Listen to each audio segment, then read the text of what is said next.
Guys, we had a very good spring. I was really proud of what we accomplished this spring. We knew that we had to work very, very hard with all the people that we lost. When you see Dexter McCluster, and you hear the names of John, Jerry, Reed, Neely, some of these guys getting these awards, it just makes you think again, about what you're lost, what you just got through graduating. So, young people, some of the names you're not familiar with, I feel like they took some strides. Are we there? By no means. Got a long way to go. What gives us a chance is our defense. Our defensive front is going to be good. Jarrell Poe, Juan Scott, Teddy Laurent, Kentrell Lockett, Wayne Dorsey's coming, Cameron Wiggums, Gerald Rivers. Gives you a chance up front. Linebackers are very good. Jonathan Cornell's our leader. There's a guy that was also a finalist for the Chucky Mullins Award a winner. And he's a leader for us.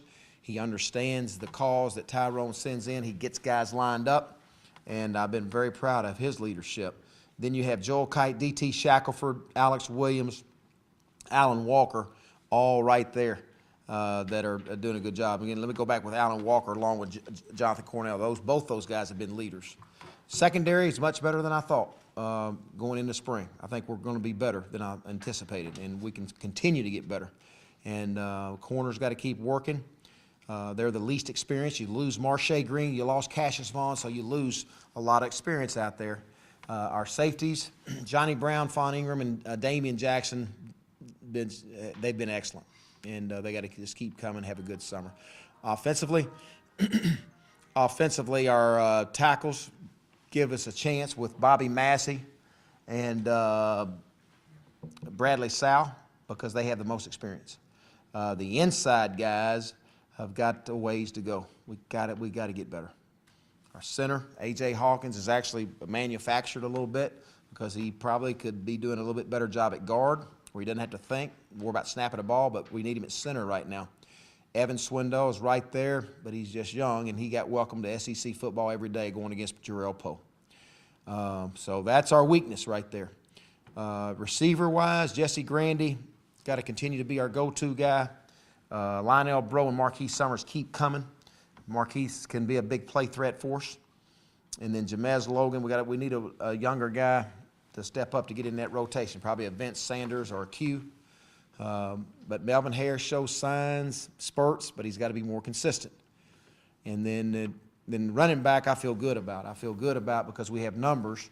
Maybe not the Dexter McCluster type, take your breath away, but we got some load, guys they're a load. And Enrique Davis, you saw that today, running behind his pads. Rodney Scott, he's the only one got hurt today. Rolled his ankle, but not too bad. And then Brandon Bowden. So you got three good guys that you put in the game you feel good about, that understands protections, they can run the ball, they catch the ball. And then you got three guys that kind of you raise your eyebrows about. Derek Herman, Corvick Neat. Those guys got a chance to do something for us because they got speed. Then go back to quarterback. Quarterback is the guy that takes every snap, as y'all know, and he has the least experience of anybody in our team, except maybe the offensive line in the middle. But Nathan Stanley right now would go out there first, not afraid to put Raymond Cotton in the game. He'll have a package, could use both of them. And so kickers, we got to do a better job with our field goals. That was the most inconsistent thing in our kicking game. Our punters and kickers, I think, will be fine. Tyler Campbell will be okay. Andrew Ritter on the kickoff. David Hankins could kick off. But our field goal unit is what I'm concerned about. We got to be more consistent. Questions? Do you think, were you surprised Raymond looked so good today, considering he hadn't thrown a ton? He's a game guy. He's a guy that competes and he rises to the occasion. He can make plays. He's always done that in high school, so he really didn't. I just didn't know, how much he was going to throw today. He said he felt pretty good today and probably got those juices going with the crowd. There's an awesome, beautiful crowd. And let me say this. I failed to mention yesterday that I can't believe it because we had our largest number of coaches, high school coaches come since I've been here. And I tell you what, Bobby Hall and Lance Pogue, they helped a lot of coaches yesterday. And I hope we'll even get a bigger number because a lot of young coaches need to hear those two coaches and what they say. because it helps you. And we had a good turnout. It was a beautiful, beautiful spring. The weather has been great. Today's beautiful. But I didn't want to go without saying, those high school coaches that come and try to learn to get better, I appreciate that.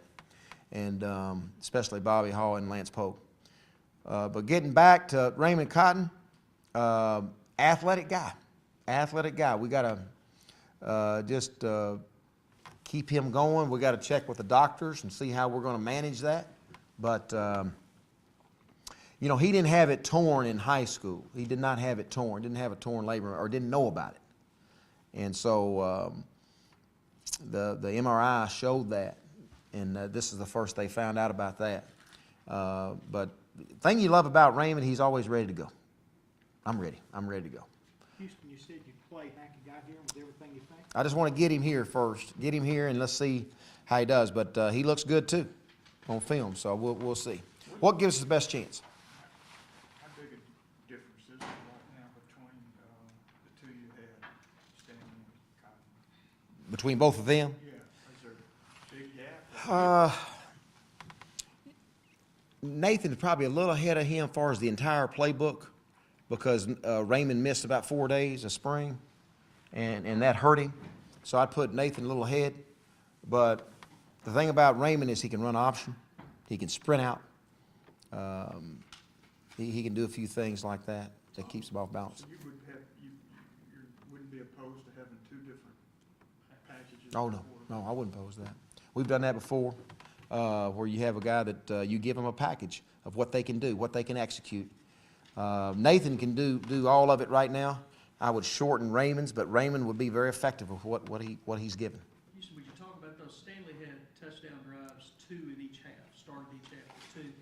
Then maybe he didn't play as well as you would have liked, but did you see what you wanted to see in those opening series? Yeah, I did. And really, I'd like to say I saw exactly what we needed to see before this day. Because if you notice, Jarrell Poe wasn't out there. I didn't want Jarrell Poe out there too long. He's had a lot of snaps. He's experienced. I didn't want Ted Loren out there, Lawan Scott out there, Kentrell Lockett. To me, that makes no sense.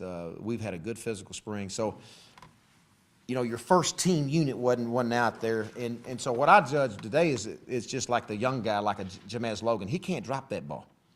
You know, you force us to punt there. You've got to catch that ball down the hash in a crowd. You have to do that. That Stanley had 2 drives really stopped because of that, exactly, because of drops.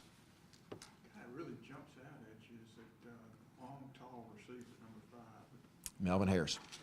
Melvin Harris can't coach 6'6". He's 6'6". And you're going against a smaller court. It gives you an advantage, but he's got to continue. He's got to be more consistent.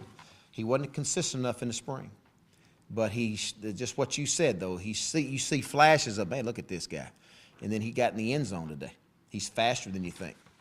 You kind of got Enrique running downhill after one. That's got to be pleasant. Oh, he looked the quick. To me, he looked like the quickest back on the field today. He was running behind those pads, like you said, downhill, quick and fast. And the first tackler wasn't making the tackle. Charles Sawyer had a couple interceptions. Is he pushing for a starting spot? Yes, absolutely. He's one of the finest freshmen that we've ever had that coached at this stage. Now, he still has a ways to go, but his ball skills, his awareness of the ball, playing the ball in the air, outstanding. And he's physical. He'll hit you.